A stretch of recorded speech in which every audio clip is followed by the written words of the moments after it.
पंतप्रधान नरेंद्र मोदींचा महत्वाकांक्षी स्मार्ट सिटी प्रकल्प गुंडाळण्यात येणार आहे। केंद्र सरकारचा निधी न मिळाल्याने स्मार्ट सिटी अंतर्गत करण्यात आलेल्या सर्व कामांचं हस्तांतरण संबंधित महानगरपालिकांकडे करण्यात येणार आहे।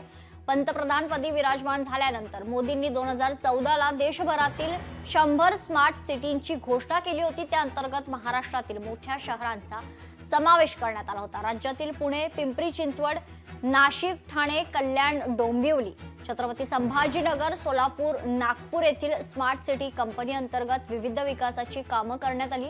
अनेक ठिकाणी स्मार्ट सिटीची कामं वादग्रस्तही ठरली आहेत। स्मार्ट सिटी प्रकल्पासाठी केंद्र सरकार, राज्य सरकार आणि महापालिका असा विभागून निधी स्मार्ट सिटीसाठी देण्यात येत होता। मात्र केंद्र सरकारचा निधी न मिळाल्याने अखेर स्मार्ट सिटी प्रकल्प बंद करण्यात येणार असल्याची माहिती समोर येते।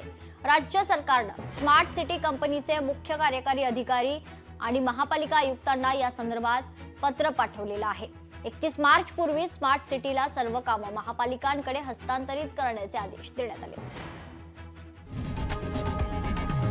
लोकशाही मराठी ऐका, पहा, जागरूक रहा।